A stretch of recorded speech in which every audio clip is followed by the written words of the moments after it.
வணக்கம் நண்பர்களே. இப்போ மொபைல் ஃபோன் யூசேஜ் எல்லாருக்குமே ரொம்ப ரொம்ப யூஸ்ஃபுல்லாக இருக்குது. மொபைல் ஃபோன் இல்லாத நபரே இல்லை அப்படின்னு நம்ம சொல்லலாம். மொபைல் ஃபோன் அதிகமாக யூஸ் பண்ண ஆரம்பிக்கும் பொழுது அதில் வரக்கூடிய சில சவால்கள் நம்ம கொஞ்சம் யோசிக்க வேண்டியிருக்குது. நம்மையும் அறியாமல் அந்த மொபைல் ஃபோனுக்கு நம்ம அடிமையாகி கொண்டு இருக்கிறோமா அப்படின்னு கேட்டால் அதை ஏற்றுக்கொள்ள மாட்டோம். ஆமாம், அதுதான் உண்மை. டெக்னாலஜி டெவலப்மெண்ட் ஒரு பக்கம் வளர்ந்துகிட்டு இருக்கு. We are happy. நிறைய விஷயங்கள் நிறைய பேர்கிட்ட கனெக்ட் பண்ண முடியுது. ரொம்ப சந்தோஷம். அதே நேரம் அதில் இருக்கக்கூடிய டேஞ்சர்ஸும் நம்ம கொஞ்சம் பார்த்துக்கிட்டா பெட்டராக இருக்கும் அப்படிங்கிறது தான். இதை பற்றி பல சர்வேக்கள், பல ரிசர்ச், பல பேப்பர்ஸ்லாம் நான் கலெக்ட் பண்ணேன். கொஞ்சம் எதிர்காலத்திற்கு எல்லாருக்குமே ஒரு பயம் தரக்கூடிய விஷயமா தான் இருக்குதுங்கிறது உண்மை. இது எனக்கு தெரிஞ்ச விஷயங்களை மற்றவங்களை பகிர்ந்து கொஞ்சம் ஒரு எச்சரிக்கையை கொடுக்க வேண்டியது ஒரு கடமைன்னு நான் நினைக்கிறேன். மொபைல் ஃபோன் இல்லாமல் இருக்க முடியுமான்னு கேட்டால் இன்னைக்கு முடியாதுங்க நிலைமை வந்துடுச்சு. வேறு depending too much on mobile phone, சந்தேகமே கிடையாது. இன்னைக்கு எதுவுமே பிரிண்ட் அவுட் போட்டு எடுத்துகிட்டு போகிறது கிடையாது. ரயில்வே டிக்கெட்டோ, பஸ் டிக்கெட்டோ, இல்லை பிளேன் டிக்கெட்டோ எல்லாமே நம்ம மொபைலில் இருக்குன்னு சொல்லி போகிறோம். டிரைவிங் லைசன்ஸாக இருக்குது, ஆர்சி புக்காக அதில் இருக்குது, இன்சூரன்ஸாக அதில் இருக்குது. ஸோ எல்லாமே இதை டிபெண்ட் பண்ண ஆரம்பிச்சிட்டோம் ரொம்ப. அது ஒரு பக்கம் ரிஸ்க்கும் கூட. பட் இன்னொரு பக்கம் too much of dependency on an electronic instrument, சில டேஞ்சர்ஸும் நமக்கு இருக்குது. ஆனால் எவ்வளோ தூரத்துக்கு நமது வாழ்க்கையை அது பாதிக்க ஆரம்பிச்சிருக்குங்கிறது நம்ம இன்னும் தெரியாமல் இருக்கிறோமா அப்படிங்கிற ஒரு சந்தேகம். மாணவர்களை ரொம்ப பாதிக்க ஆரம்பிச்சுங்கிறது கண்கூட பார்க்குறோம். நம்ம வீட்டு குழந்தைகளுடைய படிப்பு பாதிக்க ஆரம்பிச்சுட்டு கண்கூட பார்க்குறோம் ரிசல்ட். அதை பற்றி பல ஆய்வுகள், ஒரு 27 ஆய்வுகள் நான் இதுவரை கலெக்ட் பண்ணி வச்சிருக்கிறேன், டீட்டெயில்ஸ் வச்சிருக்கிறேன். ஆவரேஜ் ஒரு அடல்ட்டே ஒரு நாளைக்கு 4 மணி நேரத்துலேருந்து 6 மணி நேரம் ஸ்மார்ட் ஃபோனை பார்க்குறாங்க ஒரு ரிப்போர்ட்டு. இன்னொரு சர்வே என்ன சொல்கிறது, குறைந்தது 150 தடவை மொபைலை எடுத்து பார்க்கிறோம். 150 times we are switching or touching the phone. அதை பார்த்தா என்ன வந்திருக்கு அப்படின்னு சொல்லி பார்க்கிறோம். இப்போது குழந்தைகளுக்கு, ஸ்டூடெண்ட்ஸுக்கு அகாடமிக் பர்ஃபார்மன்ஸை பாதிச்சிருக்கான்னு கேட்டால் அதை பற்றி ஒரு சர்வே நான் சொல்கிறேன். பல யூனிவர்சிட்டியில் எடுத்திருக்கிறாங்க. இப்போ நோட்டிஃபிகேஷன், அலர்ட்டு இதுக்கெல்லாம் நம்ம எங்கேயாவது ஆன் பண்ணி வச்சோம்னா வச்சுக்கோங்களேன், அது கண்டிப்பாக எல்லாருக்குமே டிஸ்டர்பன்ஸ் தான். ஒவ்வொரு தடவை லைட் ஆன் பண்ணும்போது என்னவா இருக்கும், என்ன மெசேஜாக இருக்கும், அது 90%, 95% நமக்கு தேவையில்லாத இருக்கும். பட் நோட்டிஃபிகேஷன் ஆன் பண்ணி வச்சுட்டுருக்கோம். ஒவ்வொரு மெசேஜ் வரும்போது நோட்டிஃபிகேஷன் வரும், நமக்கு உடனே லைட் எரிஞ்சு அது காண்பிக்கும். அது ஏதாவது நீங்கள் ஒரு முக்கியமான தகவல் எதிர்பார்த்துட்டு இருக்கும்போது அது மாதிரி நோட்டிஃபிகேஷன் ஆன்ல இருந்தால் பரவாயில்ல. எப்போதுமே இருக்குன்னா 100% டிஸ்ட்ராக்ஷன் இருக்கும். கவன சிதறல்கள் ஏற்படும். ஒரு விஷயத்தில் கவனமாக செய்ய முடியாதுங்கிறது உண்மை. ஸோ அந்த அலர்ட்டையோ நோட்டிஃபிகேஷனையோ கட் பண்ணி வச்சுக்கிட்டு நம்ம வேணும்னா 5 நிமிஷம், 10 நிமிஷம், 1 மணி நேரம், 1/2 மணி நேரம் கழித்து பார்த்துக்கலாம், தப்பு ஒன்றும் கிடையாது. உடனே அர்ஜென்ட்டாக பண்ணக்கூடிய விஷயங்கள் இருந்து அந்த நேரம் மட்டும் இருந்தால் போகிறோம். இது எந்த அளவுக்கு நம்மளை பாதிக்குது அப்படின்னு கேட்டால், மாணவர்கள் எந்த அளவு பாதிக்குன்னு கேட்டால், ஒரு யூனிவர்சிட்டியில் பண்ண ஒரு சர்வே என்ன சொல்லிக்கிறதுன்னு கேட்டிங்கன்னா, significantly lower levels of self regulated learnings, அவர்களாக கற்றுக்கொள்ளக்கூடிய சில ஸ்ட்ராட்டஜிஸ் எல்லாம் இல்லாமல் போயிடும். கிடைக்கிற நேரத்தில் படிக்கணும் அப்படிங்கிற மாதிரி போயிடும். ஸோ இதெல்லாம் மொபைல்லாம் யூஸ் பண்ணதுக்கப்புறம் அவங்க படிக்கணும்னு நினச்சாங்க, நேரம் இருப்பது குறைந்து கொண்டே போகுங்கிறது. முக்கியமான precious time they will be losing. அதுவும் முக்கியமான prime time they will be losing on the smart phones. So அவங்க செல்ஃப் ரெகுலேட்டட் லேர்னிங்ஸ் அஃபெக்ட் ஆக அவங்க லோயர் லெவலாக போகிறாங்க அப்படிங்கிற விஷயம். கான்சென்ட்ரேட் பண்ண முடியல, they cannot immerse themselves in their ஸ்டடீஸுங்கிறது ஒரு சர்வே சொல்லுகிறது. நிறைய இடத்துல they are missing the deadlines. இந்த நாளைக்குள்ள கொடுக்கணும், இத்தனாம் தேதிக்குள்ள இந்த ப்ராஜெக்ட் பண்ணி கொடுக்கணும். they are missing the deadlines. ஏன்னா டைம் இல்லைன்னு நினைக்கிறாங்க. 1 நாள் இருந்தால் அதை பண்ணியிருப்பேன், ஆஃப் டே இருந்தால் பண்ணியிருப்போம் அப்படின்னு நினைக்கிறாங்க. ஆனால் எவ்வளோ நாள், எவ்வளோ நேரத்தை மொபைல் ஃபோனில் விட்டதுங்கிறது யாரும் உணர்ந்திருக்க மாட்டாங்க. இது தேர்வுகளில் அவங்களுடைய எக்ஸாமினேஷனோட ரிசல்ட் பார்த்தீங்கன்னா தெரியும். பர்ஃபார்மன்ஸ் ஆவதற்கு இந்த மொபைல் ஃபோன் அடிக்ஷனும் ஒரு காரணம் என்று யூனிவர்சிட்டியில் நடந்த ஒரு சர்வே சொல்லுகிறது. எமோஷனல் ஸ்ட்ரெயின் யங் அடல்ட்ஸுக்கு அதிகமாக ஏற்படுத்தி கொண்டிருப்பது இன்னை ரேட்டில் மொபைல் எப்போ அதிகமாக அதை யூஸ் பண்ண ஆரம்பிக்கிறது எமோஷனல் ஸ்ட்ரெயின் ஆகிறது அப்படிங்கிறது தான். இந்த ஒரு மென்டல் டிசார்டர் மாதிரி கிட்டத்தட்ட அது போயிட்டு இருக்கு. இதுல இருந்து நம்ம வந்து ஜாக்கிரதையா பார்க்கணும் விஷயம். இதுக்கு என்ன பேர் வச்சிருக்காங்கன்னு கேட்டா நோமோஃபோபியா. நோ மொபைல் ஃபோன் இல்லை அப்படின்னா கையில மொபைல் ஃபோன் எடுத்துட்டு வரல, அந்த ரூம்ல இருக்கு. மொபைல் ஃபோன் கையில் இல்லைன்னா ஒரு ஃபோபியா, நோமோஃபோபியா அப்படின்னு பேர் வச்சிருக்காங்க. Fear of being without one's phone. ஒரு ஃபோன் இல்லாமல் நம்மளால இருக்க முடியாது அப்படிங்கிற ஒரு லெவல். அதாவது ஸ்டார்டட் டிபெண்டிங். அது அடிக்ஷன் தான். மதுக்கு அடிமையான மாதிரி, சிகரெட்டுக்கு அடிமையான மாதிரி இதுவும் ஒரு அடிமை ஆயிட்டுங்கிறது உண்மை. நம்ம டெக்னாலஜி இருக்கிறதுனால நம்ம இது தேவைன்னு சொல்றோம். ஆனால் அடிமை ஆயிட்டு இருக்குங்கிறது நம்ம ஒத்துக்கல. ஆனால் அதுதான் உண்மை. இது தூக்கத்தை பாதிக்குதா? கண்டிப்பா பாதிக்குது. இரவு நேரங்களில் பெட்ல படுத்துக்கு அப்புறம் எல்லா லைட்டையும் ஆஃப் பண்ணதுக்கு அப்புறம் பெட் லைட்டை மட்டும் போட்டுட்டு, ரூம் லைட் மட்டும் போட்டுட்டு அவங்க மொபைல் ஆன் பண்ணும் பொழுது அதில் வரக்கூடிய கதிர்களோட எஃபெக்ட் வந்து கண்ணை ரொம்ப பாதிக்குது. அது எவ்வளோ நேரம் பார்க்குறவங்க அவ்வளோக்கு அவ்வளோ பாதிப்பு இருக்கத்தான் செய்கிறது. நிறைய ஐ டாக்டர்ஸ்ட்ட போனால் தெரியும். இப்போ ரீசெண்டாக லாஸ்ட் ஒரு 5-6 இயர்ஸில் வரக்கூடிய கேசஸ் எல்லாமே மொபைல் ரிலேட்டட் தான். ஸோ அது கண்களை பாதிக்கிறது, அந்த ரேஸ் கண்களை பாதிக்கிறது. அது நைட் மோட்னு ஒன்று இருக்குது, அதை போட்டு வச்சு பண்ணலாம். நிறைய பேருக்கு அது தெரியாது, பண்ணுறதில்ல. 78% ஆஃப் ஸ்டூடெண்ட்ஸ் வந்து அவங்க படுக்கும் பொழுது கடைசி மொபைல் ஃபோனை பார்த்துட்டு செக் பண்ணிட்டு தான் படுக்கிறாங்க. லாஸ்ட் ஒரு 20 நிமிஷம் அரை மணி நேரம் பார்த்துட்டு தான் படுத்துக்காங்க. 78% ஆஃப் ஸ்டூடெண்ட்ஸ் பெட்டு பக்கத்துலாம் வச்சிருக்கிறாங்க, தலையணை பக்கத்துலாம் வச்சிருக்கிறாங்க. இது அவங்களுடைய ஸ்லீப் குவாலிட்டியை அஃபெக்ட் பண்ணுகிறதுங்கிறது சர்வே சொல்லுகிறது. ஃபேட்டிக் வருவதற்கான வாய்ப்புகளும் சான்சஸ் அதிகமாக இருக்குது. ஸ்லீப் டிப்ரிவேஷன் என்று சொல்லக்கூடிய தூங்கம் அவர்ஸ் குறைஞ்சிட்டே வரும்பொழுது இன்னும் தூங்குறதுக்கு நேரம் கிடைக்காதா அப்படிங்கிற மாதிரி அந்த தூக்கமோட சேர்ந்துக்கிட்டே போகும். ஒரு 6 மணி நேரம் தூங்குற நேரத்தில், 8 மணி நேரம் தூங்குற நேரத்தில் 6 மணி நேரம் தான் தூங்குறோம், அந்த 2 ஹவர் பெண்டிங் ஆகிடுறது. பாடி எங்கேயோ அதை அஃபெக்ட் பண்ணும். இப்படியோ தொடர்ந்து அஃபெக்ட் ஆக போகும்போது மெமரி லாஸ் ஆகும், இரிட்டேஷன்ஸ் வரும், எமோஷனல் டிஸ்டர்பன்சஸ் வரும். நிறைய சர்வேஸ் அதெல்லாம் சொல்லியிருக்கு. ஃபிசிக்கல் கான்சிக்வன்ஸ் பார்த்தா ஐ ஸ்ட்ரெயின் இருக்கிறது. போஸ்டர், சில இடத்துல அப்படியே ஒரு போர்ஷனில் உட்காந்து அரை மணி நேரம் மொபைல் பார்த்து 3/4 மணி நேரம் பார்த்துட்டு இருப்பாங்க. எங்கேயோ பேக் பண்ணோம், முதுகில் எங்கேயோ பிடிக்கலாம், உடம்புல எங்கேயோ பிடிக்கலாம், ஸ்ட்ரெயின் அதுக்கு வாய்ப்புகள் இருக்கிறது. அந்த போஸ்டர் அதே போஸ்டரில் இருக்கிறதுனால வந்து ப்ராப்ளம்ஸ் வருகிறது. அடுத்தது increasing the risk of obesity. கொஞ்சம் அங்கங்கே நகராமல், எங்கேயுமே நடக்காமல், உடல் உழைப்பு எதுவும் பண்ணாமல், ஒரே இடத்துல நம்ம ஒரு மணி நேரம் உட்காந்துருக்கோம். லீவு நாள்லாம் வெளியே எங்கேயும் போகாமல் மொபைல் ஃபோன் டிவி உண்டு அப்படியே ஒரே இடத்துல உட்காந்துட்டு இருக்கும்போது நம்ம உடல் பருமன் ஆவதற்கான வாய்ப்புகளும் இருக்கத்தான் செய்கிறது. இது இன்னொரு பக்கம் சமுதாய தாக்கங்கள் என்ன நடக்குன்னு பார்த்தா, சோஷியல் ஸ்கில்ஸில் என்ன தாக்கங்கள் நடக்குன்னு பார்த்தா, குடும்பத்துக்குள்ள என்ன தாக்கத்தை ஏற்படுத்துதுன்னு பார்த்தா, ஃபேஸ் டு ஃபேஸ் கம்யூனிகேஷன் நேரம் குறைஞ்சிட்டு வருது. குடும்பத்திலையும் சரி, வெளியே நண்பர்களிடத்துலையும் சரி. நண்பர்களோட பேசிட்டு இருக்கும் போதே கூட அவங்க மொபைல் ஃபோன் அட்டன் பண்ணி பதில் கொடுத்துட்டு இருக்காங்க. நண்பர்களோட 1 மணி நேரம் இருக்கணும் பேர், கிட்டத்தட்ட 30 மினிட்ஸ் வந்து அவங்க மொபைல் ஃபோன் அட்டன் பண்ணிட்டு இருப்பாங்க. ஸோ அந்த சோஷியல் ஸ்கில்ஸ் அஃபெக்ட் ஆகுது. நண்பர்களோட பேசக்கூடிய நேரம், தரமான நேரம், குவாலிட்டி டைம் அடிபடுகிறது. நண்பர்களோட இருக்குன்னு சொல்லலாம், சொந்தக்காரங்களோட இருக்குன்னு சொல்லலாம். இன்னைக்கு தியேட்டரில் கூட ஒரு 3 மணி நேரம் மொபைல் ஆஃப் பண்ணிட்டு யாராலும் இருக்க முடியல. சில முக்கியமான ஜாப்ல இருக்காங்க, பொசிஷன்ல இருக்காங்க, கால்ஸ் வரும், கரெக்ட், அதை நான் ஏற்றுக்கிறேன். அவங்களும் அதை அட்டன் பண்ணி தான் ஆகணும், ப்ரொஃபஷனல்ஸாக இருக்கிற அட்டன் பண்ணி தான் ஆகணும். பட் சாதாரணமாகவே அங்கே தியேட்டரில் உட்காந்துருக்கும் பொழுது இருக்கும் ஆஃப் அண்ட் செக்கிங், இருக்கா இருக்கா இருக்கா இருக்கான்னு பார்த்துட்டு இருக்கிறாங்க. ஸோ அது அவங்களால படத்தையும் பார்க்க முடியாது. ஸோ பக்கத்தில் உள்ள ஆளுக்கு லைட்டாக டிஸ்டர்பன்ஸ் இருக்க மாதிரி இருந்தால் பார்த்துட்டே இருக்கிறார் அப்படிங்கிற மாதிரி. பட் அவங்களால படத்தை பார்க்க முடியலங்கிறது ஒரு முக்கியமான விஷயம்.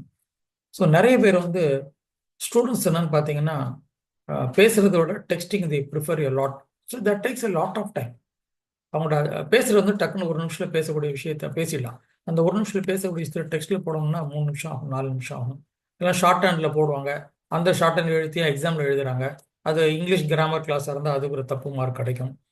குடும்பத்துக்குள்ளேயே இப்போ வந்து பேசிகிட்டு இருந்தது, ஃபோனில் பேசிகிட்டு இருந்தோம், நேரில் பேசிகிட்டு இருந்தோம், ஒரு ரூம்லேருந்து இப்போ அடுத்த ரூமுக்கு டெக்ஸ்ட் பண்ண ஆரம்பிச்சிட்டாங்க. அது ஒரு ஒரு நேருக்கு நேர் கம்யூனிகேஷன் அவாய்ட் பண்ணிட்டு வராங்க, குறைச்சிக்கிட்டாங்கிறது அதனுடைய தாக்கம். ஸோ பெற்றோர்களுக்கு நிறைய பெற்றோர்கள் சொல்கிறாங்க, ஆமாம் என் குழந்தை, அது எவ்வளோ பேர் சொல்லியிருக்காங்க, 47% பேரண்ட்ஸ் அக்ரீட் என்னோட குழந்தைக்கு மொபைல் அடிக்ஷன் இருக்கிறது என்பதை ஏற்றுக்கொள்கிறார்கள். ஸோ நிறைய இதை பற்றி இன்னொரு சர்வே சொல்கிறேன் உங்களுக்கு. கீ ஃபைண்டிங்ஸ் என்ன கொடுத்துருக்குறாங்க கேட்டால், correlated negativity with academic performance. அவங்க அதிகமாக யூஸ் பண்ணுறதுனால அவங்களோட அகாடமிக் பர்ஃபார்மன்ஸ் குறைந்து கொண்டு வருகிறது என்பதை சொல்கிறாங்க. யூஎஸ்ல வந்து எடுத்த சர்வேல எடுத்த students with higher usage of had lower GPAs அவங்க கொடுக்குற ரேங்கிங்ஸ்லாம் ரொம்ப குறைஞ்சிட்டு வருது அப்படிங்கிறது உருவாகிறது. அது இன்க்ரீஸ்ட் ஆங்ஷைட்டி லெவல்ஸ் அப்படிங்கிறது ஒரு விஷயம். இன்னொரு ஒரு பயம் என்னன்னு கேட்டால், ஸ்மார்ட் ஃபோன் வந்த உடனே உடனடியாக கேட்ட உடனே எல்லாமே தகவல் கிடைக்கிறது, ஃபாஸ்ட்டாக இருக்குது. அந்த இன்டர்நெட் ஸ்பீட்ல இருந்து எல்லாமே கிடைக்குது, ஃப்ரீயாக விட்டுருக்குறாங்க, டேட்டாக்கு வந்து ரெஸ்ட்ரிக்ஷன் கிடையாது, அன்லிமிட்டெட் டேட்டா, மூவிஸே கூட எல்லாம் பார்க்கலாம். இப்போது போட்ட உடனே உங்களுக்கு கிடைக்கிறது இல்லையா, அடுத்த செகண்ட் உங்களுக்கு விதின் மில்லி செகண்ட்ஸில் உங்களுக்கு கிடைக்கிறது. இதே எதிர்பார்ப்பை வாழ்க்கையில் ஒவ்வொரு இடத்துலையும் எதிர்பார்க்க ஆரம்பிச்சிட்டாங்க. நீங்கள் உடனடியாக கிடைச்சிது, வேற எங்கே போனாலும் 2 நிமிஷம் 5 நிமிஷம் கூட பொறுமை இல்லாமல் போயிடுறது. ஸோ அவங்களோட ஆங்ஷைட்டி லெவலில் பாதிக்குது. உடனே இம்மீடியட் கிராட்டிஃபிகேஷன் என்று சொல்வார்கள், உடனடியாக கிடைக்க வேண்டும் என்ற எதிர்பார்ப்பை அதிகமாக்கி விட்டது வந்து ஸ்மார்ட் ஃபோனோட யூசேஜுங்கிறது மறுக்க முடியாத உண்மை. யாராவது எங்கேயாவது பொறுமை இருக்கிறத பார்த்தீங்களா? லைனில் நிற்கிறாங்களா? கியூங்கிறது ஒன்று ஃபாலோ பண்ணுறாங்களா? அது தோணவே தோணாது. நமக்கு முன்னாடி 10 பேர் நிற்கிறாங்க, நம்ம 11ஆவது நிற்கணும்னு தோணவே அந்த காமன் சென்ஸ் அவுட்டு. நேராக போய் பக்கத்தில் முதல்ல இதுக்கு போவாங்க, மற்றெல்லாம் சண்டை போடுவாங்க. ஏன் எல்லாரும் கத்துறாங்கன்னு நான் யோசிப்பேனே தவிர பொறுமை இல்லை. எங்கேயாவது குறுக்க போயிடலாம், இப்படி போயிடலாம், அப்படி போயிடலாம். அந்த ஒரு இன்ஸ்டண்ட்டாக கிடைக்க வேணுங்கிற ஒரு மனப்பான்மையை கொண்டு வந்துடுச்சு. இல்லைன்னா உடனே கிடைக்காதுன்னா அது ஒரு ஏமாற்றமாக போகிறது, வெறுப்பாக மாறுகிறது. அதனால தான் நிறைய இடத்துல சோஷியல் மீடியாவில் எல்லாமே நெகட்டிவிட்டி நிறைய எக்ஸ்சேஞ்ச் பண்ணுறதுக்கு காரணம், பீப்புள் நெகட்டிவ் ஆகிட்டு வராங்கங்கிறது உண்மை. எங்கேயாவது வெளிக்காட்டணும்ல, அவங்களோட நெகட்டிவிட்டி அவங்கள்ட்ட வச்சுட்டு இருக்க முடியாது. வீட்டில் காமிச்சா தர்மடி வரும். ஸோ வெளியே சோஷியல் மீடியாவில் கடிச்சு பதறிட்டு இருப்பாங்க எல்லாரையும். ஸோ வி கேன் ஐடென்டிஃபை இவங்கெல்லாம் பாதிக்கப்பட்டவர்கள், நெகட்டிவிட்டி அதிகமாக ஆகிட்டு அவங்க எங்கேயாவது வந்து அது கொட்டணும், இல்லைன்னா அவங்க தே கேனாட் ஸ்லீப். ஸோ அது யாரை கடிக்கலான்னு சொல்லி பார்த்து கடிக்க ஆரம்பிச்சிடும். இது ஒரு பக்கம். So journal of computers in human behaviour அப்படிங்கிற மேகசினில் போட்டிருக்க ரிசர்ச் தான் வந்து சில விஷயங்களை சொன்னது. இப்போ கடைசியாக சொன்ன 4-5 விஷயங்கள், increase anxiety levels, reduced satisfaction with life, வாழ்க்கையில் திருப்திங்கிறது கிடைக்காம போனது காரணம் அதுன்னு சொல்லுகிறது. Students with higher usage had lower GPAs in America and correlated negativity their academic performance, இதெல்லாம் ஒரு பக்கம் சொல்கிறது. இன்னொரு ஸ்டடி என்ன சொல்கிறதுன்னு கேட்டால், ஒரு 2022 பண்ணக்கூடிய விஷயம் 4670 ஸ்டூடெண்ட்ஸுக்கு பண்ணியிருக்கிறாங்க. நான்டாங் யூனிவர்சிட்டி சைனாவில் பண்ணக்கூடிய விஷயம், ஒரு சர்வேயோட ரிசல்ட்ஸ் என்னன்னு கேட்டால், கண்டிப்பாக போகிற ஸ்லீப் குவாலிட்டி, தரமான தூக்கம் அது அடிபட்டுச்சுன்னு ஒரு டிஸ்ரப்டட் ஸ்லீப் சைக்கிள்ஸ், தூங்குவது கண்டினியூஸாக தரமான தூக்கம் இல்லாமல் அடிக்கடி டிஸ்டர்ப் ஆகுது, சைக்கிள்ஸ் குறைந்து விட்டது, அடிக்கடி பாதிக்கப்பட்டிருக்கு, முழுமையாக தூங்க முடியல அப்படிங்கிறது, கண்டினியூஸாக தூங்க முடியலங்கிற ஒரு விஷயம். ஸோ 78% ஆஃப் த பார்ட்டிசிபென்ட்ஸ் வந்து frequently use their smart phones before bed time. படுத்து தூங்க போகிறதுக்கு முன்னாடி இதை உட்காந்து பார்த்துருக்காங்கிறது 78% ஒத்துன்னு இருக்காங்க. ஸோ இதோட விளைவுக்கு என்ன? இன்சோம்னியா, நடுவில் தூக்கம் டிஸ்டர்ப் ஆகி முழிச்சு வச்சுட்டு திருப்பி தூங்காமல் உட்காந்துட்டு இருப்பாங்க. அது 1 hour அப்படியே புரண்டுட்டு இருப்பாங்க. எல்லா தாட்ஸ் மைண்டில் ஓடிட்டு இருக்கும், தூக்கம் வராது. திருப்பி ஒரு 4 மணிக்கு அடிச்சப்பட்ட மாதிரி தூங்குவாங்க. காலைல 6 மணிக்கு எழுந்திருக்க முடியாது, எழுந்தால் மூணு இருக்கும், அப்படியே மூட் அவுட் ஆகியிருப்பாங்க. யார் கேட்டாலும் எரிஞ்சு விடுவாங்க. அன்னைக்கு ஆஃபீஸ் போனாலும் ஸ்கூல் போனாலும் எப்படி இருக்கும் பர்ஃபார்மன்ஸு? அவுட்டு. ஸோ அதனுடைய விளைவுகள் அப்படி இருக்கிறது. ஸோ இன்னொரு சர்வே பப்ளிஷ்ட் இன் PLOS ONE அப்படிங்கிற ஜேர்னலில் ஒரு விஷயமும் இதை பற்றி கொடுத்துருக்குறாங்க. இன்னொரு சர்வே வந்து கொடுத்துருக்கிற விஷயம் வந்து 75% மோர் likely to exhibit suicide risk factors, தற்கொலை பண்ணிக்கொள்வதற்கான வாய்ப்புகளை உருவாக்கக்கூடிய அளவிற்கு இந்த ஸ்மார்ட் ஃபோன் அடிக்ஷன் வருங்கிறத வார்ன் பண்ணியிருக்காங்க ஒரு சர்வே. யார் ஒரு 5 to 6 hours ஒரு நாளைக்கு யூஸ் பண்ணிட்டு இருக்காங்க மக்கள், அவங்களுக்குலாம் அது அதிகமாக இருக்கும். நார்மலு 1 hour யூஸ் பண்ணுற ஒரு ஆளை விட 4 to 6 hours யூஸ் பண்ணுற ஆட்களுக்கு சூசைட் தாட் அதிகமாக வருங்கிற 70% மோராக இருக்குங்கிறது ஒரு சர்வே சொல்கிறது.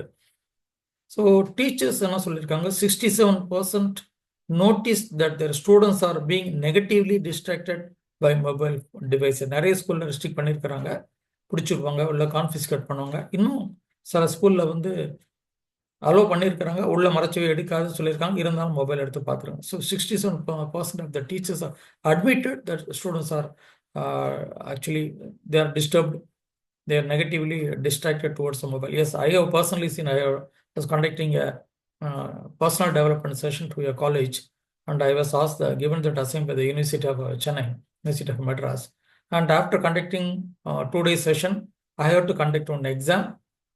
I have to correct the papers and give the results to the school college. But while conducting the exam, I already warned the students, you keep the phones with you, but do not take it out. I give the freedom, but you please exercise the freedom cautiously. Do not take the phones out. அப்படி சொல்லியிருந்தேன். நான் கேட்டிருந்தல general கேள்விகள் கிட்டத்தட்ட ஒரு 60 to 70% of students எனக்கு தெரியும் அங்கங்கே ஃபோனை எடுத்துட்டு இருக்காங்கன்னு தெரியும். ஒரு 8 தடவை 10 தடவை நான் வார்ன் பண்ணேன் பண்ணாதீங்கன்னு சொல்லி 60 to 60% ஆஃப் ஸ்டூடெண்ட்ஸ் வந்து சில கேள்விகளுக்கு கூகுள் தேடி கூகுளில் அந்த முதல் ஆன்சர் தான் எழுதியிருக்காங்க. அது உண்மை. ஸோ ஸ்டூடெண்ட்ஸுக்கு தானாக யோசிக்கக்கூடிய திறமை போய்விட்டது. அந்த கிரியேட்டிவிட்டி குறைந்து விட்டது. இன்னைக்கு சாட் ஜிபிடியை நம்பி இருக்கிற மாதிரி கூகுள் நம்பி இருந்த ஒரு காலம், இப்போ சாட் ஜிபிடியை நம்பி இருக்கிறோம். அதாவது சில ஃபேக்ட்ஸ் அண்ட் ஃபிகர்ஸ்க்கு நம்ம உள்ள போய் தேடலாம். பட் எல்லாமே உள்ள போய் தேடினா நம்ம நேச்சுரல் இன்டெலிஜென்ஸ் என்ன ஆகும்? அதை தண்ணீர் விட்டு வளர்க்குறது போல அதை மூடி வைக்கிறோம். ரைட்டா? We are depending too much on artificial intelligence. எது உண்மையிலே முடியாதோ அதை மட்டும் தான் ஹெல்ப் எடுக்கணும். முடியக்கூடிய விஷயத்தை நம்மளே யோசிக்கலாம். இப்போ வந்து ஒரு கேள்விக்கு காமன் கொஸ்டின் கேட்கும் பொழுது அது காமனாக யோசிச்சு எழுத முடியல இல்லையா? ஸோ கூகுளில் தான் டிபெண்ட் பண்ணி இருக்கிறாங்க. ஸோ அவங்களுடைய பிஹேவியர் மாறுகிறது. அவங்க டிபெண்டிங் ஆன் த ஃபோன் அப்படிங்கிற வரும்பொழுது ஒரிஜினாலிட்டி காணாமல் போகுங்கிறதா வருத்தப்பட வேண்டிய விஷயம். ஸோ 18 to 29 ஓல்டு அந்த ஏஜுக்குள்ளே இருக்குன்னு பார்த்தீங்கன்னா அவங்க வந்து எவ்ரி 2 மினிட்ஸ்க்கு எவ்ரி 3 மினிட்ஸ் எவ்ரி 5 மினிட்ஸ்க்கு ஒரு மொபைலை செக் பண்ணிட்டு இருக்கோங்கிறது தேர் அட்மிட்டிங். ஸோ இன்னும் சில ஊர்களில் இன்னும் அதிகம் நம்பர் ஆஃப் டைம்ஸ். நான் ஒரு 150 டைம்ஸ் சொல்றது ஒரு சர்வே. ஒரு நாளைக்கு 150 டைம்ஸ் தேர் செக்கிங்கிறது. இன்னொரு கண்ட்ரியில் 350 டைம்ஸ் ஆவரேஜ் சொல்றது. என்ன ஒர்க் அவங்க பண்ண முடியும்? I seen in some in corporate trainings when I gone to the corporate training, இந்த ஃபேக்ட்ரிஸ்லாம் நான் பார்க்குறேன். உள்ள அப்படியே சில சுற்றி பார்க்க போவேன். சுற்றி காமிப்பாங்க சில சமயம். இதுதான் என்விரான்மெண்ட், இது மாதிரி அதெல்லாம் ஒர்க் பண்ணுறாங்க, இதையும் மனசில் வச்சுட்டு ட்ரைனிங் எடுங்க அப்படின்னு சொல்லி கொடுப்பாங்க. ஸோ பார்க்கும்போது நிறைய பேர் வந்து மிஷின் ஒர்க் பண்ணிட்டு இருக்கும் பொழுதே மொபைல் பார்த்துட்டு இருக்காங்க. சில இதில் மட்டும்தான் ரொம்ப ரெஸ்ட்ரிக்டாக மொபைல் வச்சுட்டு போகணும்னு சொல்கிறாங்க. பட் சில இதில் ஃப்ரீடம் விட்டுருக்காங்க. Freedom is completely misused by the employees. அப்பப்போ எடுத்து பார்த்துட்டு இருக்கிறாங்க அப்படிங்கிறது உண்மை. So 36% of the millionaires say they spend 2 to 3 hours per working day. During working ஹவர்ஸ்லேயே 2 to 3 hours வந்து நாங்கள் மொபைல் ஃபோனை பார்த்துட்டு இருப்போம். ஒர்க்கிங் டேஸ்லேயே அந்த நேரத்தில் பார்த்துட்டு இருப்போம் அப்படிங்கிறத they have accepted it. So number of alerts அதிகமாக வர்றது வந்து ரொம்ப டிஸ்டர்பன்ஸாக இருக்குன்னு சொல்லி 14% ஆஃப் த டீனேஜர்ஸ் ரெஸ்பாண்ட் பண்ணியிருக்காங்க. 85% admitted it is very difficult to stop using technology. 85% 100% சொல்கிறதுக்கு வாய்ப்புகள் இருக்குது. ஏன்னா நீ ரேட்டில் முடியாது, அந்த நிலைமை வந்துச்சு. பட் அது எப்படி பண்ண போகிறோம், சில கைடன்ஸ் மட்டும் பார்க்கலாம். நான் கொடுக்குறேன், என்ன எவ்வளோ தூரத்துக்கு முடியுமோ அதை பண்ண பாருங்கள். அது நிறுத்த முடியும். இனிமேல் ஃபோன் இல்லாமல் நான் ஃபோனை வச்சுட்டு கூட கடைக்கெல்லாம் போயிட்டு வந்திருக்கேன். 1 hour கழிச்சு வரேன், ½ hour கழிச்சு வரேன் சொல்லிட்டு வந்திருக்கிறேன். சும்மா ரெண்டு தெரு தள்ளி போகிறோம், போயிட்டு வரதுக்கு ½ hour ஆகும். மொபைல் லேட்டாக என்ன எல்லாமே ஸ்ட்ரீட்டில் எல்லாத்தையும் பார்த்துட்டு போகலாம், பார்த்தா பேசலாம், ஃப்ரெண்டுகிட்ட பேசலாம். நேரில் பார்த்தா பேசுக்கு டைம் அந்த ஒரு குவாலிட்டி இருக்கும். இல்லைன்னு மொபைல் ஃபோன் எடுத்துகிட்டு போனால் அதை பார்த்துட்டு தான் டெக்ஸ்ட் பண்ணிட்டு தான் போக நிலைமை ஆகிடுறது நடுவில். ஸோ ரோட் டிராஃபிக் ரிஸ்க்கும் இருக்கிறது. நிறைய பேர் வந்து மொபைல் யூஸ் பண்ணுறதுனால ஆக்சிடென்ட் நடந்தவங்க வந்து 26% of the accidents happen due to viewing the text or using the mobile phone while driving. நான் ரீசெண்டாக இப்போ லாஸ்ட் வீக் பார்த்தேன், ஒரு லேடி ஃபோன் பண்ணிவிட்டு நேராக என்னை பார்த்து வராங்க. நான் நின்றுட்டுருக்கேன் ஓரமாக, கிராஸ் பண்ண ஓரமாக நின்றுட்டுருக்கேன். அவங்க வண்டி பண்ணிட்டு நேராக வராங்க, ஃபோன் பேசிட்டு இருக்காங்க. ஃபோன் அட் எ டைம் ஒரு ட்ராக் தான் ஒர்க் பண்ணுது. நான் நகர்ந்து போய் நிற்கிறவன் டக்குன்னு நகர்ந்து போகிறேன், ஃபோன் பிரேக் அடிச்சு பக்கத்தில் நிற்கிறேன், என்ன ஒரு முறம் பறைக்கிறாங்க, நான் ஏதோ குறுக்க வந்த மாதிரி. இதெல்லாம் சண்டை போடலாம் போட்டுட்டு இருக்க முடியாது, அதுதான் reality. So 33% of the teens spend more time socializing with close friends online. எல்லாரும் ஒரு குரூப்பாக உட்காந்துருக்கும் போது கூட இன்ட்ராக்ஷன் பண்ணிட்டு இருக்கும்போது 36% அட்மிட்டட் நான் மற்றவங்களோட மொபைலில் நான் சேட் பண்ணிக்கிட்டு இருக்கிறேன் அப்படிங்கிறது. 46% of the parents UK they admitted they are also addicted to mobile phones அப்படின்னு சொல்லி அவங்க ஒத்துட்டு இருக்கிறாங்க. ஸ்லீப் டிஸ்டர்பன்ஸ் இருக்குன்னு சொல்லி 67% பீப்புள் ஒத்துட்டு இருக்கிறாங்க. So 97% of the American adults இந்த ரேட்டில் ஃபோன் வச்சுட்டு இருக்காங்க. நம்ம இந்தியன் ரேட்டில் பார்த்தீங்கன்னா more than 60% to 70% they own mobile அப்படிங்கிறது ஒரு சர்வே பார்த்தேன், மேபி 1 or 2 years பேக். இப்போ ஒருத்தர் 2 சிம் கார்டு வச்சுட்டு இருக்க நம்பர்ஸ் எல்லாம் வர அதிகமாகிட்டு இருக்கு. 2 ஃபோன் வச்சுட்டு இருக்க பர்சன்டேஜ் அதிகமாகிட்டு இருக்கு. Office phone 1, personal phone 1. இப்போ ஃபியர் ஆஃப் ஆங்ஷைட்டி எதுலெல்லாம் வருது பாருங்க. பேட்டரி குறைஞ்சி போச்சுன்னா மூடு இல்லை உங்களுக்கு. சார்ஜ் போயிடும், டெட் ஆகிடும் சொல்லி ஒரு பயம். அந்த நேரத்தில் வந்து யாரும் எதுவும் முடிவு எடுக்க முடியல, சரியா பேச முடியல, ஷாப்பிங் கண்டினியூ பண்ண முடியல, உடனே வீட்டுக்கு போகணும், உடனே சார்ஜ் பண்ணணும். What will happen complete with batteries tried அப் அப்படிங்கிற ஒரு ஆங்ஷைட்டி லெவல் ஸ்பாயில்ஸ் ரிலேஷன்ஷிப். பக்கத்தில் எல்லாமே ஸ்பாயில் பண்ணுது. இந்த பேட்டரி சார்ஜில் போட்டதுக்கு அப்புறம் தான் திருப்பி உயிரே திரும்பி வருது. இது ஒரு விதமான பாதிப்பா இல்லையா? கண்டிப்பா இருக்கிறது. So 4 hours 37 minutes per day அப்படிங்கிறது ஒரு அமெரிக்காவில் உள்ள சர்வீஸ் உள்ளது. ஒரு நாளைக்கு பார்த்துட்டு இருக்கிறாங்க. டோட்டலாக அதை வியூ பண்ண அந்த நேரத்தில் 1/4 கூட நம்ம குடும்பத்தோட செலவு பண்ணல, 1/4 கூட நம்ம ஃப்ரெண்ட்ஸோட செலவு பண்ணலங்கிறது உண்மை. ஃபோனை வீட்டில் வச்சுட்டு போயிட்டா எதையோ இழந்த மாதிரி இருக்கிறேன், பை மிஸ்டேக் விட்டுட்டு போனால் கூட மூட் அவுட் ஆகி இழந்தோன்னு 50% பீப்புள் ஃபீலிங் அப்படின்னு ஒரு சர்வே சொல்லிக்கிறது. ஒரு ஸ்மார்ட் ஃபோன் ஓனர் வந்து இன்னொரு சர்வே சொல்லுகிறது 2617 தடவை அதை ஆப்ரேட் பண்ணியிருக்கிறாங்க அப்படின்னு சொல்லிக்கிறது. அப்போ எவ்வளோ நேரம்னு சொல்லி பார்த்துக்கோங்க. 47% of the Americans between ages 18 and 40 and concerned about the impact on their emotional health. நம்மளுடைய உணர்வுகள், உணர்ச்சிகள் அதிகம் பாதிக்கிறது அப்படின்னு சொல்லியிருக்கிறாங்க. ஸோ பல சர்வேகள், பல விஷயங்கள், 27 சர்வே எடுத்து வச்சிருக்கேன். வேற ஒரு இடத்துல இடத்துல எடுத்து ஓவரால் சொல்லக்கூடிய விஷயங்கள் இதுதான். இப்போ நம்ம எந்த இடத்துல நம்ம ஒரு கண்ட்ரோல், 100% ஃபோன் அவாய்ட் பண்ண முடியாதுங்கிறது உண்மை. டிபெண்ட் பண்ணி இருக்கிறோங்கிறது உண்மை. ஒரு பெற்றோராக இருந்தால் குழந்தைகிட்ட நம்ம எவ்வளோ தூரத்துக்கு கொண்டு வரலாம்? We can set boundaries. என்ன வைக்கலாம்? சாப்பாடு நேரம் ஃபோன் தொடக்கூடாது, டைனிங் ஹாலில் ஃபோன் வரக்கூடாது, வச்சுட்டு வாங்க. இந்த படிக்கிற நேரத்தில் ஃபோனை இங்கே வச்சுட்டு உட்காந்து படி, அரை மணி நேரம் கழிச்சு ஃபோன் எடுத்துக்கோ, உனக்கு டைம் கொடுக்குற படி. ஸ்க்ரீன் டைமை லிமிட் பண்ணணும் அப்படிங்கிறது ஒரு பண்ணுறோம். மாடல் பிஹேவியர் என்ன? நம்மளை பார்த்தா பல விஷயங்கள் கற்றுக்குறாங்க. ஸோ சில விஷயங்கள் நம்ம அவங்களுக்கு ஒரு மாடல், ஒரு முன் மாதிரியாக, ரோல் மாடலாக இருக்கலாம். ஸோ நான் இதை பண்ணல, நானும் சாப்பிட்ற நேரத்தில் பார்க்கல, நானும் இந்த நேரத்தில் பண்ணல, நானும் அரை மணி நேரம் 1 மணி நேரம் தொடல, 1 மணி நேரம் தொடாமல் இருக்க போகிறேன், 2 hours தொடாமல் இருக்க போகிறேன், பெட் டைம் 10 மணிக்கு தூங்க போகிறேன், 9 மணிலேருந்து நான் பார்க்க போகிறதில்ல. ஸோ அது மாதிரி சில விஷயத்தில் நம்ம ரோல் மாடலாக இருக்கலாம். ஆல்டர்னேட் ஆக்டிவிட்டீஸ்க்கு கொஞ்சம் என்கரேஜ் பண்ணி கொண்டு போகலாம். Reading habit, book reading habits, மற்ற விஷயங்கள், சின்ன சின்ன கேம்ஸ் வீட்டில், ஸ்போர்ட்ஸு, ஆர்ட்ஸு, இதை மாதிரி சில விஷயங்களை கொஞ்சம் கொஞ்சம் இன்ட்ரடியூஸ் பண்ண ஆரம்பித்தா, அதில் எதாவது பிக்கப் பண்ணாங்கன்னா, யாராவது ஒருத்தர் பிக்கப் பண்ணுறாங்கன்னா அதில் கொஞ்சம் கான்சன்ட்ரேட் பண்ண ஆரம்பிச்சோம். அதுக்கு வாய்ப்பு கொடுக்கணும். மொபைல் ஆப்பில் வந்து சில கண்ட்ரோல்ஸ் இருக்குது.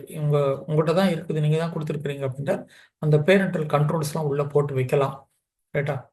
நான் எசென்ஷியல் நோட்டிஃபிகேஷன்லாம் சுவிட்ச் ஆஃப் பண்ணி வைக்கலாம். என்னோட இதில் ஒரு நோட்டிஃபிகேஷனும் வராது. நானே உள்ளே போய் பார்த்தா தான் வாட்ஸ்அப்பில் வந்திருக்கா, எஸ்எம்எஸ் வந்திருக்கா, ஃபேஸ்புக் வந்திருக்கா, அப்போ தான் தெரியும். அது எதுவுமே தெரியும். நம்ம எங்கே டிஸ்டர்ப் பண்ணக்கூடாது, அவ்வளோதான். நான் பார்த்துக்கிறேன். ஒரு 1/4 மணி நேரத்துக்கு ஒரு தடவையோ 20 நிமிஷத்துக்கு ஒரு தடவை போய் பார்த்துக்கிறேன். இல்லை லேப்டாப் ஆனில் இருந்து லேப்டாப்பில் பார்த்துக்கிறேன். நோட்டிஃபிகேஷன், அதுலேயும் நோட்டிஃபிகேஷன் ஆஃப் பண்ணி வச்சுருப்பேன், சவுண்ட் ஆஃப் பண்ணி வச்சுருப்பேன். ஒரு சவுண்டும் வராது. அது நம்மளே அந்த சைடு போய் பார்த்துக்கலாம். எப்போ 10 நிமிஷம், 15 நிமிஷம் கழிச்சு, 20 நிமிஷம் கழிச்சு நம்ம பிஸியாக இருக்கும்போது பார்க்க போகிறதில்ல. என்னோட செஷன் எடுக்கும்போதெல்லாம் கிட்டத்தட்ட 10 o'clock செஷன் ஆரம்பிக்குது, 10 to 5 செஷன், அந்த 10 o'clock ஆரம்பிக்குது அப்படின்னா 11:40 வரைக்கும் கிளாஸ் முடியிற வரைக்கும் எல்லாம் சைலண்ட் மூடில் போட்டிருக்கோம். சம்டைம் பிரேக்கில் கூட ஃபோன் எடுக்காமல் இருப்போம். ஒரு 7-8 மிஸ்டு கால் இருக்கட்டுமே. தெரிஞ்ச நம்பர் மூட்டிருக்கோம், தெரியாத நம்பர் இருக்கட்டுமே. தெரிஞ்ச நம்பருக்கு அப்புறம் கூப்பிட போகிறோம், தெரியாத நம்பர் ட்ரூ காலர் போய் பார்க்க போகிறோம் யாருன்னு சொல்லி. சிலது மார்க்கெட்டிங் காலாக இருக்கும், சிலது புது நம்பராக இருக்கும், விட்டுடலாம். எனக்கே கூட பிஸ்னஸ் காலாக கூட இருக்கலாம். நான் இமீடியட்டாக கால் பண்ண மாட்டேன். ரொம்ப தேவைன்னா அதே நம்பர் என்னை கூப்பிடுவாங்க அப்படின்னு நம்பிக்கையில் இருக்கேன். இனிமே லூஸ் சம் மார்க்கெட்டிங் பிஸ்னஸில் லூஸ் பண்ணல, but it is different. But எனக்கு வந்து மிஸ்டு கால் எல்லாத்தையும் நான் உடனே அட்டன் பண்ணுறேன். தெரிஞ்சவங்க நம்பராக இருந்தால் அட்டன் பண்ணுறேன், ஸ்டோர் பண்ணி வச்சுருந்தா. தெரியாத நம்பர் ட்ரூ காலர் போய் பார்க்குறேன். மார்க்கெட்டிங் கலந்து விட்டுருவோம், மற்ற நம்பர் வந்து செகண்ட் டைம் கூப்பிட்டு அப்படின்னு பார்க்குறேன். இல்லைன்னா ஒரு நாள் கழிச்சு ஒரு டெக்ஸ்ட் மட்டும் உங்களுக்கு வாட்ஸ்அப்பில் போடுவேன். Yesterday there is a missed call from you, please text ஹியர்னு போடுவேன். நெக்ஸ்ட் டே டைம் கிடைக்கும்போது போடுவேன், அவ்வளோதான். So we can have some control. So parental control apps நீங்கள் கொண்டு வரலாம். அந்த ஓவர் யூஸ் பண்ணுறதுனால என்னென்ன எஃபெக்ட்ஸுங்கிறத குழந்தைகளுக்கு நல்லா புரிய வைக்கலாம். யங் ஏஜில் கண்ணு பாதிக்கப்பட்டால் என்ன ஆகும்? கண்ணாடி போக வரும், கொஞ்சம் பவர் கிளாஸ் போட வேண்டிய நிலைமை வரும், இன்னும் வேறு ஏதாவது பாதிப்புகள் வரலாங்கிறத புரிய வைக்கலாம். ஸோ கொஞ்சம் பிரைட்னஸை கொஞ்சம் கம்மி பண்ணி வைக்கலாம். லேப்டாப்லேயும் பிரைட்னஸ் கம்மி பண்ணி வைக்கலாம், மொபைல்லையும் கொஞ்சம் கம்மி பண்ணி வைக்கலாம். ஸோ இதனுடைய இல்லை என்றால் இந்த நோமோஃபோபியா அப்படிங்கிற ஒரு டிசார்டர் வர ஆரம்பிச்சது அப்படி என்றால் அதனுடைய விளைவுகள்னு பார்த்தா ஆங்ஷைட்டி, சேஞ்சஸ் இன் ப்ரீத்திங், உடம்புல வரக்கூடிய changes, trembling, sweating, agitating mind, disorientation, இதே கரெக்டாக பண்ண முடியாது, ஃபாஸ்ட் ஹார்ட் பீட், இது எல்லாமே இந்த ஃபோன் ரிலேட்டடாக வர்றதுங்கிறது சில சர்வேக்கள் சொல்லிக்கிறது. இன்ஸ்டன்ட் கம்யூனிகேஷன் எல்லாம் வர்றதுனால எல்லா இடத்துலையும் இன்ஸ்டன்ட் எதிர்பார்த்து ஏமாற்றங்கள் அதிகமாகும் பொழுது இது உடனே தரல, உடனே கொடுக்கல, உடனே சொல்லலைன்னு பெரிய சண்டைகள் வருகிறது. ஸோ அது ஒரு கொஞ்சம் காக்னிட்டிவ் பிஹேவியர் தெரப்பி மாதிரி இந்த விஷயங்களை வந்து இது இல்லைன்னா என்ன ஆகும், சில we have to question ourselves. நான் பார்க்கலன்னு என்ன ஆகும், 1 hour பார்க்கல என்ன, we have to question our own thoughts, own beliefs. அதெல்லாம் நான் பண்ணி வச்சுட்டு ஓகே நான் 1 hour பார்க்கல, சில 2 மெசேஜ் தான் வந்துருந்து, ஓகே நான் 1 hour நடுவில் பார்த்துருந்தேன், நான் டிஸ்டர்ப் ஆயிருக்கும், பண்ணியிருக்க முடியாது, அந்த 2 மெசேஜ் அப்புறம் பதில் கொடுத்துட்டு. So we have to question our own thoughts. நம்ம அவருடைய விஷயத்த பண்ணாதான் ஓகே நம்ம எடுத்தது வந்து இது வரைக்கும் இப்படி தான் டிபெண்ட் பண்ணியிருக்கணும்னு வச்சு இல்லை கொஞ்சம் டிபெண்ட் பண்ணால் கூட இருக்கலாம் அப்படிங்கிற முடிவுக்கு வர முடியும். டீசென்சிடேஷன் இல்லைன்னா எக்ஸ்போஷர் தெராப்பி அது மாதிரி நீங்கள் பண்ணலாம். ஹிப்னோ தெராப்பி யாருக்கும் ரொம்ப பாதிக்கப்பட்டிருந்தா ஹிப்னோ தெராப்பி யூஸ் பண்ணலாம். ஸோ கொஞ்சம் இது இன்னைக்கு மொபைலுங்கிறது ஒரு சாதனம், இது போல் பல சாதனங்கள் வரலாம் ஃபியூச்சரில். டெக்னிக்கல் நிறைய விஷயங்கள், டெக்னாலஜி இம்ப்ரூவ்மெண்ட் நிறைய வர வர இன்னும் நிறைய வரலாம். ஒவ்வொரு டெக்னாலஜி இம்ப்ரூவ்மெண்ட்டும் நமக்கு ஹெல்ப் பண்ணுமே தவிர நம்மளுக்கு இழுக்கக்கூடாது, அவ்வளோதான். ஒரு காஷியஸாக அதை நம்ம கரெக்டாக பண்ணால் நம்ம லைஃப்பை நம்ம என்ஜாய் பண்ண முடியும். இதுதான் நான் சொல்லக்கூடிய செய்தி. எல்லாருமே இது கரெக்டான விஷயத்தில் எடுத்துக்கிட்டு கரெக்டான விஷயத்தில் குழந்தைகளுக்கும் கொண்டு போங்க, மற்றவங்களுக்கு போங்க, உங்களோட லைஃப்பை நீங்கள் பார்த்துக்கோங்க. Thank you, all the best. என் பேர் Arasu Shanmuga Sundaram, psychologist and corporate trainer. நன்றி.